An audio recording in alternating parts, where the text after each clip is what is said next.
Hola, Om Swastiastu dan salam kebajikan untuk kita semua. Semoga kawan semua selalu mendapatkan hari yang cerah dan diberi rezeki yang melimpah. Kali ini, Mimin akan membawakan narasi film berjudul Legend of Jet Sword dan bercerita tentang petualangan seorang pemuda bernama Jining yang ditakdirkan menjadi lawan tandingan Raja Dewa Jahat yang ingin menguasai 3 alam untuk dijadikan budaknya. Penasaran dengan kisah serunya? Yuk kita mulai intronya. 1, 2, 3.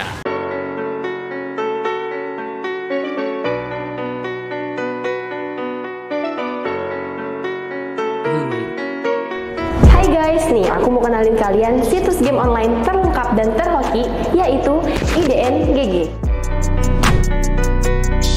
IDN-GG hadir dengan banyak pilihan game seperti Sportbook, eSport, IDN Live, Live Casino, dan masih banyak lagi. Selain games, IDN-GG memiliki banyak bonus seperti welcome bonus, lucky spin, dan bonus referral. Hanya dengan sebarkan link referral kamu ke forum atau sosmed kalian, kalian sudah bisa dapatkan bonus hingga jutaan rupiah tiap minggunya. Wow! So, tunggu apa lagi? Daftarkan ID games kalian sekarang juga, mainkan dan dapatkan semua bonusnya. See you on lobby guys!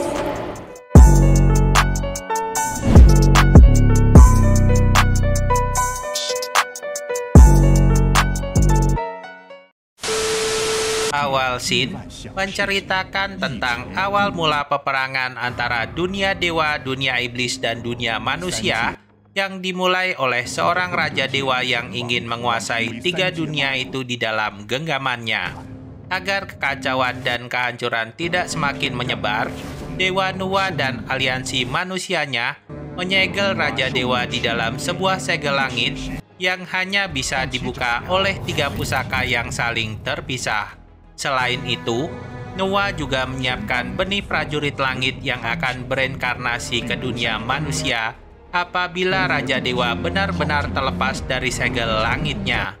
Walaupun Raja Dewa sudah tersegel, para loyalis sang raja yang menamakan dirinya Wujian Men tetap membuat kekacauan dan berusaha untuk membebaskannya dengan cara apapun.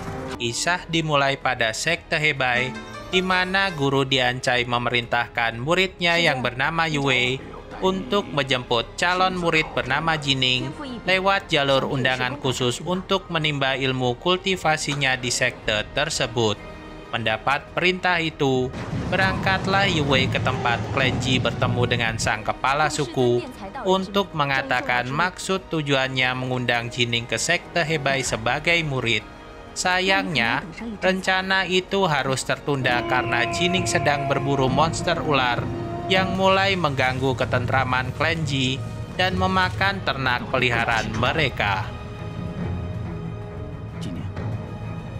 Muncullah monster ular dari danau dan langsung menyerang Jining dan kerumunan pemburu dari Klenji.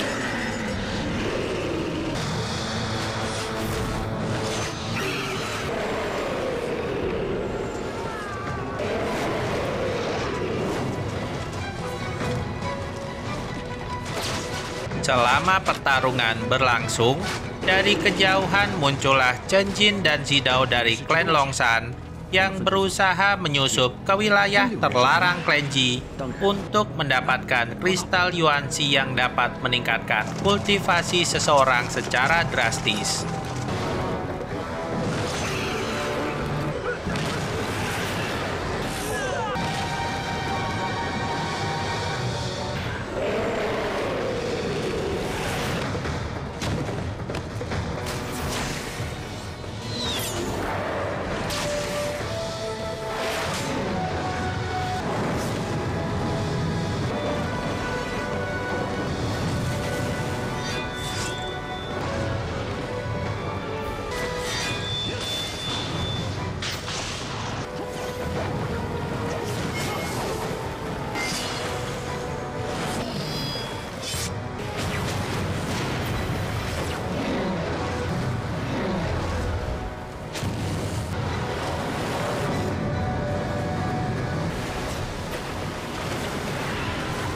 Bersamaan dengan monster ular yang kabur oleh serangan dari Jining, tiba-tiba mereka melihat Chen Jin yang berusaha masuk ke dalam wilayah terlarang sukunya, sampai terjadilah pertarungan yang sengit.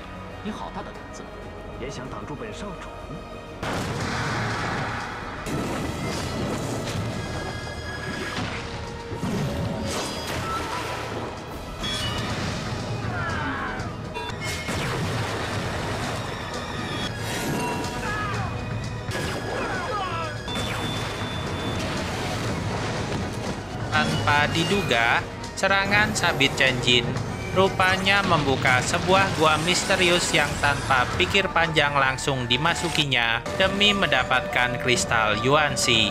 Kejadian itu dilaporkan oleh salah satu anggota klan Ji kepada sang kepala suku bahwa Jining dan Jinong terlibat konflik dengan Chen Jin, putra kepala suku Longshan, yang menerobos masuk ke dalam wilayah terlarang mereka dan tidak diketahui bagaimana nasibnya. Akhirnya, Yue yang memiliki burung ajaib menawarkan diri untuk memeriksa keadaan Jining dan disetujui oleh sang ketua suku karena dinilai dapat lebih cepat sampai di sana. Saat itu, Yue, istri dari Jinong, memaksa untuk ikut dengan Yue karena khawatir akan keselamatan suaminya. Di dalam goa, Chen Jin benar-benar menemukan kristal Yuanxi yang diincarnya dan berusaha untuk mengambilnya. Sialnya, dalam waktu singkat, tibalah Jining di sana hingga terjadilah pertarungan antara mereka.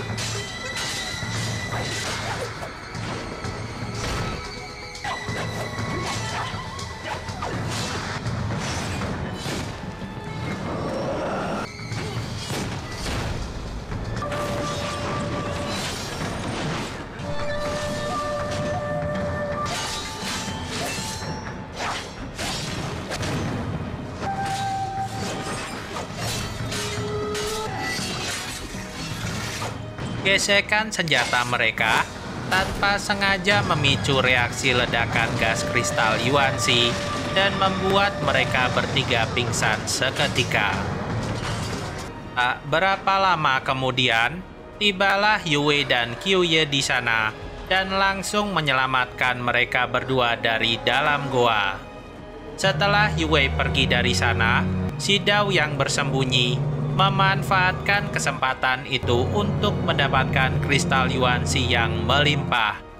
Anehnya, setelah mendapatkan Yuanxi, Xidao berkata bahwa Yuanxi ini adalah milik Raja Dewa dan bukan milik manusia seperti Chen Jin. Dengan satu tebasan, akhirnya Chen Jin pun tewas di tangan Xidao. Kematian Chen Jin ini membuat gempar klan Ji karena Jining dituduh telah membunuh Chen Jin dalam perebutan kristal Yuanxi yang ada di wilayah terlarang klan Ji. Xidao akhirnya diperkenalkan sebagai anggota Wujian Men yang diperintahkan oleh Dongqi si tangan kanan Raja Dewa untuk menciptakan kekacauan antara klan Ji dan klan Longshan agar mereka tidak sadar bahwa Wujian Men mengincar barang-barang pusaka yang bisa membebaskan sang Raja Dewa. Untuk memastikan terjadinya perang antara klan Ji dan klan Longshan, maka Dongqi harus mencegah intervensi klan Beishan yang menjadi sekutu kuat klan Ji dengan cara menghambat kapal udara mereka agar mereka terlambat menghentikan perang. Xin pun berpindah pada kepala klan Ji yang marah dengan Jining yang dituduh telah membunuh Chen Jin. Dan selama masalah ini belum pasti benar dan salahnya, Jining dan Jinong dihukum kurungan oleh sang ketua. Sementara sang ketua dan anggota klan lainnya akan menemui pendeta Yuli, ketua klan Longshan yang murka akibat kematian putranya. Dongqi, si tangan kanan Raja Dewa, melaporkan bahwa dia telah mendapatkan sumber kristal Yuanxi, satu dari 3 bahan untuk menghancurkan segel yang mengurung sang raja. Di sini, Terungkaplah fakta bahwa Dongki melakukan semua ini untuk membangkitkan kembali kekasihnya Nanjun yang tertidur selama ratusan tahun akibat salah berlatih kultivasi. Sementara itu, Yue yang menyampaikan pesan guru Diancai berharap agar Jining menerima undangan menjadi murid sekte Hebai.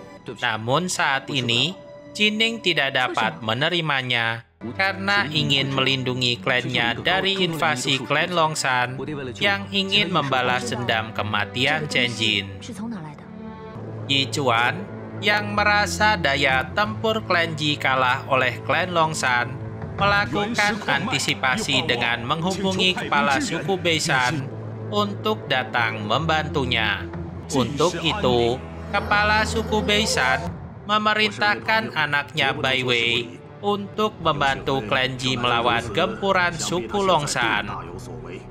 Tibalah hari di mana suku Ji akan bertemu dengan suku Longshan. Dan seperti keputusan Yichuan sebelumnya, Jining dan Jinong akan menjalani hukuman kurungan mereka selama yang lainnya menemui suku Longshan untuk menyelesaikan masalah. Di sisi lain, Dongki mendapatkan laporan dari anak buahnya bahwa suku Beishan sudah bergerak ke arah titik konflik. Dongki memerintahkan anak buahnya itu membawa pasukannya untuk menghalau kapal terbang suku Beishan agar tidak sampai tepat waktu dengan sebuah formasi yang bisa mengundang awan petir.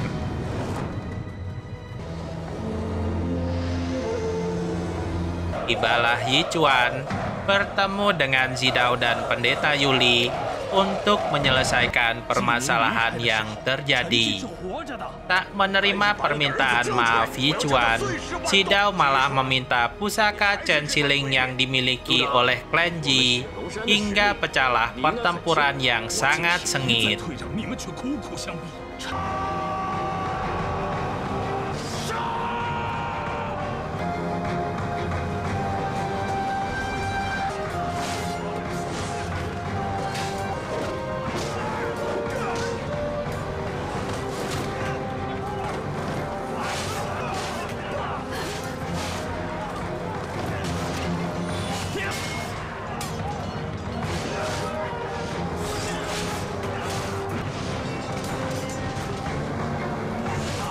Sementara itu, Jining dan Jinong sedang berusaha keluar dari segel yang mengurung mereka. Lalu, tanpa sengaja, serangan Jinong merobohkan sebuah lemari berisi formasi naga air peninggalan leluhur mereka yang bisa menembus formasi segel dan juga memberikan pertahanan yang sangat kuat.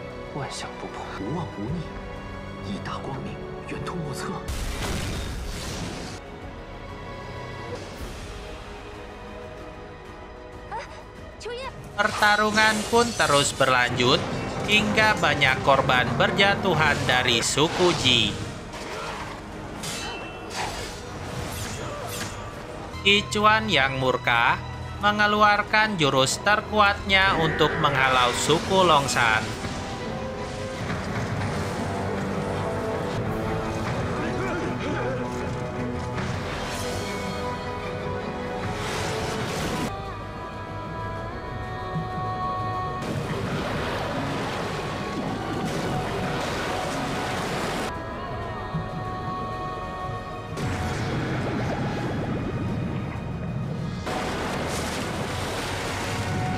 Tapi, tenaga Yichuan rupanya tidak cukup kuat menahan serangan balik dari Pendeta Yuli.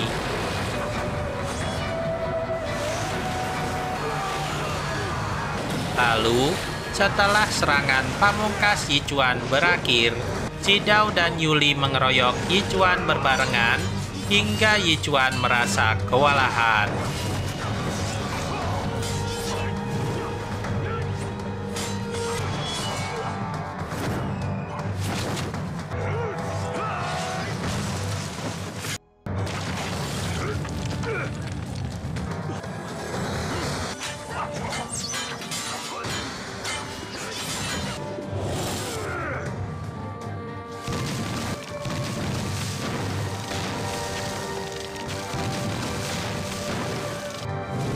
Di saat Yichuan mulai terdesak, datanglah Jining dengan formasi naga airnya yang menyelamatkan Yichuan dengan mengurung pendeta Yuli dan Zidao di dalam kabut.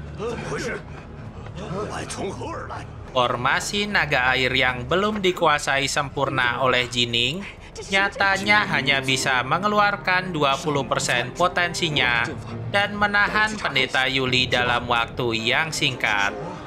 Dengan satu hentakan tenaga ki, akhirnya formasi naga air pun pecah. Dalam keadaan terluka parah, Yichuan pun memutuskan untuk mengorbankan dirinya sendiri dengan mencoba meledakkan diri bersama pendeta Yuli.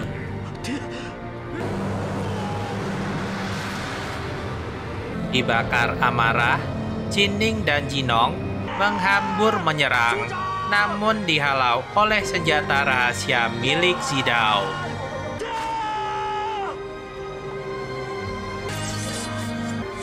Tak disangka, Yuye yang melindungi Jinong harus sekarat terkena senjata rahasia itu. Keadaan itu memaksa Jinong membawa pergi istrinya yang sekarat, sementara Jining berduel dengan Zidao ingin membalaskan kematian ayahnya.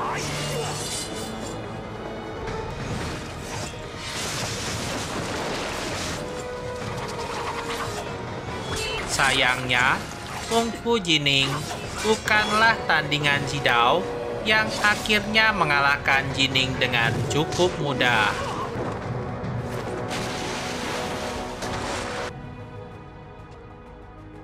Di tempat lain, ibu Jining yang panik karena anaknya menghilang hendak kembali ke arena tempur mencarinya.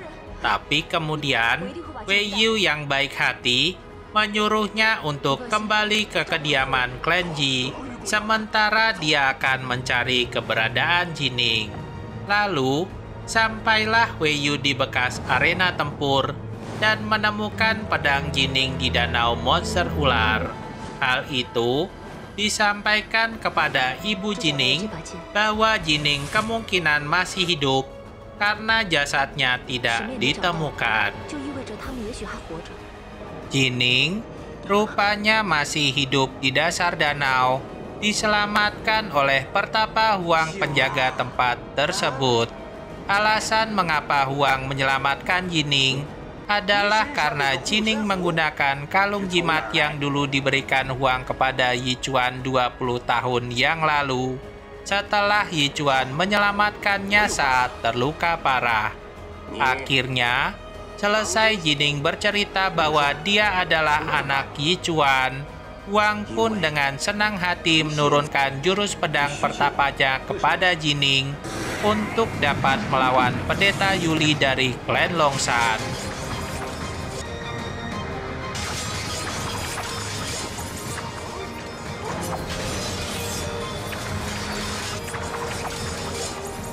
Saat itu, pertapa Huang juga memberikan hadiah kepada Jining berupa pedang biru sebagai senjatanya.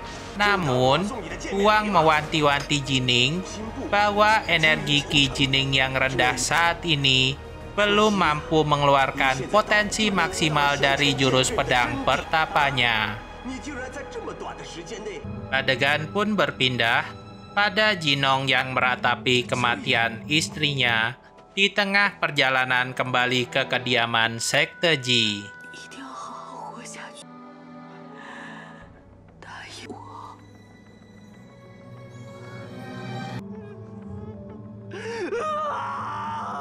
Kesedihan Jinong itu nampaknya hanya menjadi lelucon Zidao dan Yuli yang tiba-tiba hadir di dekat Jinong. Di saat mereka berdua akan menyerang Jinong, tiba-tiba muncullah Jining dari dasar danau dengan kekuatan barunya dan membuat mereka berdua kabur dari sana.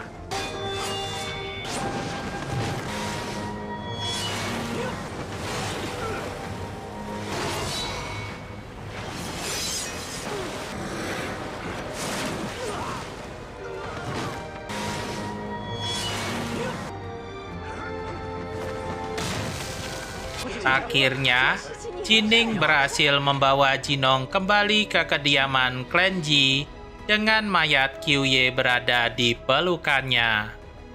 Dalam upacara kremasi kematian Qiuye, Jining dan Jinong bersumpah untuk membalaskan dendam kematian Qiuye dan Yichuan agar arwah mereka tenang di alam baka. Adegan pun berpindah pada Zidao dan Yuli yang kaget karena Jining masih hidup dan malah bertambah kuat. Hal ini membuat mereka berdua gusar dan merencanakan untuk menyerang kembali klan Ji mumpung mereka masih dalam kondisi lemah. Benar saja, keesokan harinya, Zidao dan Pendeta Yuli langsung menyergap kediaman klan Ji hingga pertarungan pun tak terhindarkan. 不出臣子令，你就会像你爹一样。咱们今天拼个鱼死网破！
Kali ini, Jining coba menggunakan jurus pedang pertapa yang diajarkan oleh pertapa Huang kepadanya untuk mengalahkan Pendeta Yuli.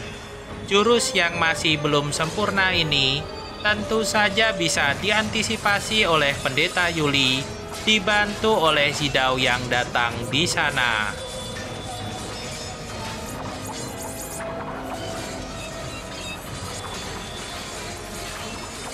Tak berhenti sampai di situ, Pendeta Yuli pun mengeluarkan jurus kubah api yang perlahan mengurung Jining di dalamnya. Jining pun bertahan di dalam kubah api itu, sementara Wei Yu dikirimkan oleh Jining dengan formasi naga air untuk mencari bantuan. Tanpa diduga, klan Beisan telah tiba di sana untuk membantu klan Ji dalam perang melawan klan Longshan. Wei Yu yang dicurigai sebagai mata-mata karena menerobos masuk kapal terbang klan Beisan, untungnya bertemu langsung dengan Bai Wei yang memerintahkan pasukannya untuk menggempur klan Longshan yang sedang bertempur. Melihat armada Beisan telah datang, Pendeta Yuli dan Zidao pun akhirnya kabur meninggalkan pertempuran.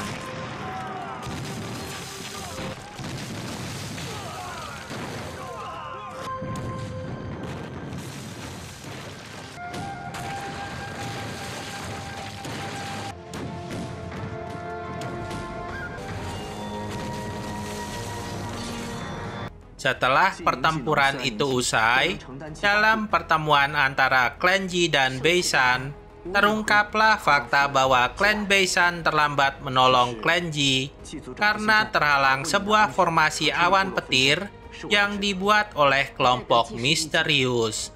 Hal ini membuat mereka curiga bahwa peperangan antara klan Ji dan klan Longshan hanyalah sebuah adu domba untuk menutupi skenario yang lebih besar, yaitu kebangkitan Raja Dewa. Di saat bersamaan, tiba-tiba Wei Yu teringat akan peristiwa dalam gua kristal Yuanxi, di mana dia melihat seseorang dari klan Longshan yang sedang bersembunyi. Para tetua klan Ji menaruh kecurigaan yang besar bahwa orang itu adalah Xidao yang telah membunuh Chen Jin untuk mengadu domba mereka. Tapi mereka masih bingung tentang siapa yang berada di balik Xidao dan menjadi aktor utamanya. Akhirnya, hal ini menjadi catatan Bawei sebagai laporan pada ayahnya dan sekte Hebei untuk memperingatkan bahwa ada pergerakan bawah tanah yang ingin menghancurkan kedamaian dan bertujuan membebaskan kembali sang Raja Dewa. Pada keesokan harinya, setelah berpikir masak-masak bahwa kultivasinya saat ini masih belum mampu untuk melindungi klan dan keluarganya, akhirnya Jining memutuskan menerima undangan sekte Hebei untuk menjadi muridnya. Namun, Jining juga meminta pada Wei Yu agar Jinong diajak serta menjadi calon murid Hebei bersamanya. Wei Yu cuma mengatakan pada Jining bahwa yang bisa memutuskan hal tersebut hanyalah guru Diancai, jadi mereka bisa mempertanyakan hal itu langsung pada gurunya.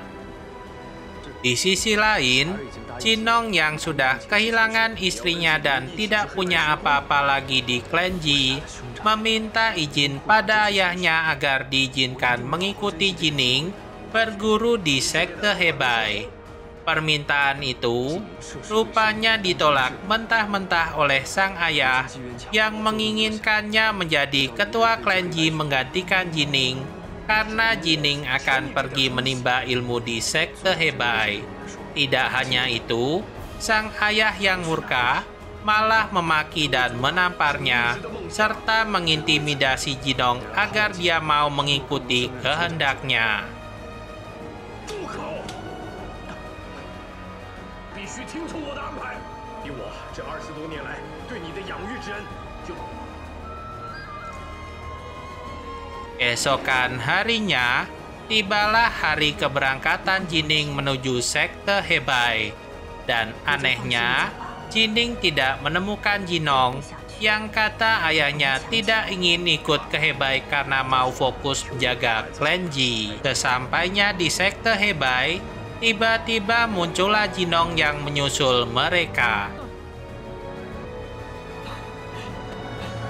Lalu, ketika mereka bertemu dengan guru Diancai dan berkenalan, Jinong secara langsung meminta kepada Diancai agar dapat ikut berguru di sekte tersebut. Diancai tentu saja menyetujuinya, mengingat kemampuan kungfu Jinong yang tidak kalah dengan Jining saudaranya. Masalah pun muncul ketika mereka diejek oleh para murid sekte yang merasa pakaian Jining dan Jinong terlihat sangat kampungan. Jining yang marah langsung menantang mereka berkelahi hingga tibalah seorang murid wanita bernama Jiulian yang sangat mirip dengan istri Jinong. Terima kasih sudah menonton. Jangan lupa buat like, komen, dan subscribe agar tidak ketinggalan film seru lainnya. Om Santi Santi Om.